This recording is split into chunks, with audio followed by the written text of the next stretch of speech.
आपको याद होगा मिस्टर राजवंश कि मनमोहन ने अपने बयान में कहा था कि आपके किसी साइट पर सीमेंट कम पड़ रहा था और वो ये सीमेंट उसी साइट पर भेज रहा था। देखिए, इस बात को काफी वक्त हो चुका है, अब मुझे ठीक से कुछ याद नहीं। कमाल, आपको यह तो याद है कि मनमोहन को पुलिस पकड़ कर ले गई, लेकिन आपको यह याद नहीं कि वो सीमेंट उस दिन कहां जा रहा था। आपने उसके बयान की हामी भरी थी कि नहीं? वकील साहब, वो उसको बचाने के लिए किया था। आओ आओ बेटी, बैठ जाओ, बैठ। अब बताओ, आज इस बूढ़े की याद कैसे आई? क्या करूं अंकल, घर गृहस्थी से वक्त ही नहीं मिलता। क्यों? सुमेर तुम्हारा हाथ नहीं बटाता? पहले तो घर का आधा काम वो खुद ही किया करता था। आप कब की बात कर रहे हैं अंकल? अब तो विशाल के बोर्डिंग स्कूल जाने तक की फुर्सत नहीं होना है। विशाल को मिलना होता है तो मुझे अकेले ही जाना पड़ता है, और शिखा भी तो छोटी है, भी उससे भी तो संभालना पड़ता है। अच्छा अच्छा, तो बिटिया का नाम शिखा रखा हुआ है? गुड। अच्छा, खैर ये गिले शिकवे तो बाद में होते ही रहेंगे। पहले ये बताओ कि यहाँ कैसे आना हुआ?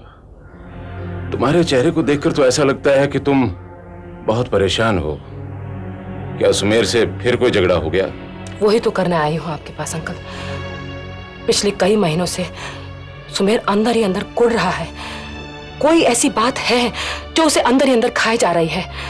मैं पूछती हूँ तो मुझे काट खाने को दौड़ता है, लेकिन कुछ जरूर है जो वो मुझसे छुपा रहा है। लेकिन ऐसी कौन सी बात है?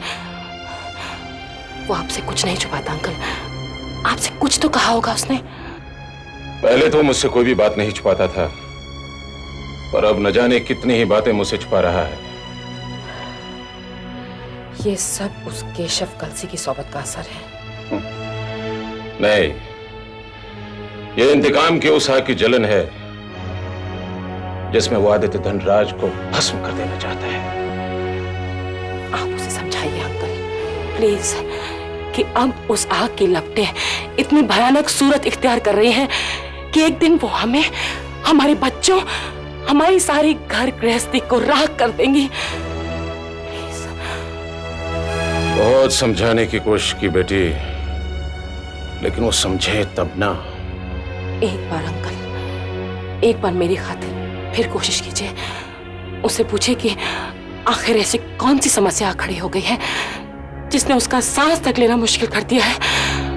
अच्छा बेटी, मैं एक बार फिर पूछूंगा, एक बार फिर उसे समझाने की कोशिश करूंगा। Thank you uncle.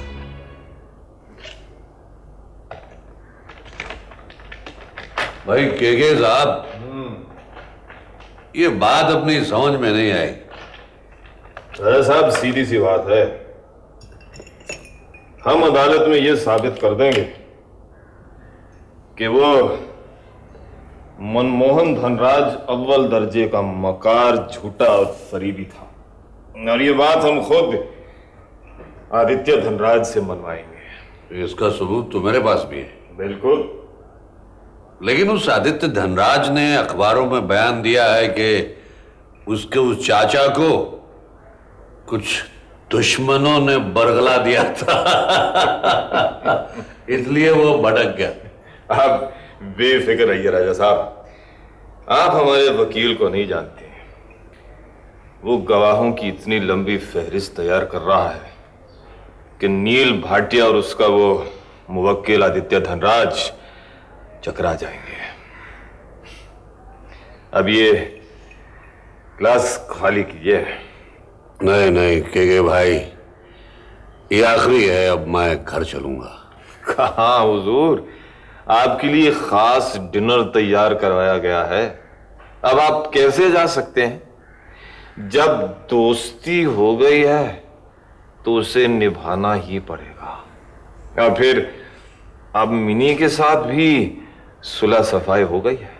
ये ठीक कह रहे हैं, हम इस ड्रिंक के बाद ही डिनर लगवा देते हैं। नहीं नहीं मिसेस, कल से आज डिनर नहीं। अरे घबराइए नहीं, मैंने सारे हथियार डाल दिए हैं। अरे बैठिए, नहीं तो केशव मुझसे नाराज होंगे कि मैंने इनके दोस्त की खातिर नहीं की। बैठिए, नहीं तो मैं फिर आपको आपके उस पेट नेम से बुलाने पर मजबूर हो जाऊंगी। नहीं नहीं, इन्हें कभी उस नाम से मत बुलाना। अरे नहीं नहीं, बुलाने दीजिए, बुलाइए बुलाइए। मैं खुद भी बहुत तरस गया हूं उस मीठे से, स्वीट से नाम को सुनने के लिए। बटला। बचपना था वो, अब तो अपनी हिमाकतों के बारे में सोचकर भी शर्मिंदगी होती है। अब बैठो ना, तुम्हारे लिए एक छोटा सा। नहीं, तुम इनकी खातिर करो, मैं तब तक डिनर लगवाती हूँ। राजा साहब, ये मेरी जान है। A wonderful woman, wonderful wife. या बैठिए। Of course. क्योंकि भाई दिमाग में इतना टेंशन है कि कुछ समझ में नहीं आ रहा है। अब ये मुकदमा शुरू हो जाता, जो होना था हो जाता, बात तो खत्म होती। राजा साहब, सब हो जाएगा, सब ठीक हो जाएगा।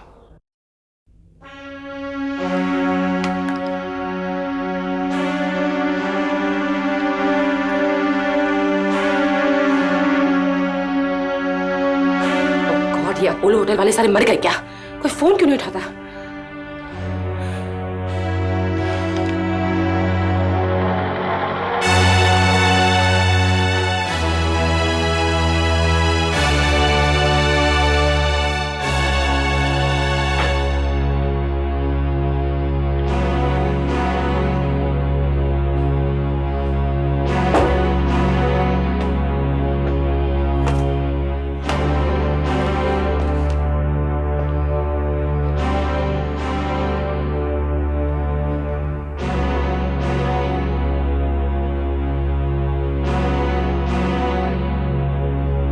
रेखा, hey Rekha, I'm sorry. I'm extremely sorry. देखो, मुझे मालूम है तुम मुझसे नाराज हो, हैं? देखो, देखो, मैं कान पकड़ता हूँ, हाँ? अब कभी ऐसी हरकत करो, प्लीज, मुझे माफ कर दो, हाँ? प्लीज। रेखा, रेखा, हाथ मत लगा। रेखा, मैं बहुत परेशान हूँ, मैं बहुत अकेला हो गया हूँ, मुझे सहारा दो। तुम्हें सहारा देने वाली तुम्हें मिल चुकी है, मेरे सहारे की क्या जरूरत है? रेखा, हाथ मत लगा मुझे। रेखा, I love you, you and only you, रेखा, रेखा, रेखा, मेरी बात सुनो, रेखा, रेखा, रेखा,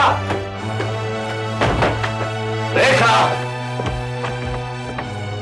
रेखा, प्लीज दरवाजा खोलो। रेखा, रेखा, मैं कहता हूं दरवाजा खोलो। रेखा, रेखा,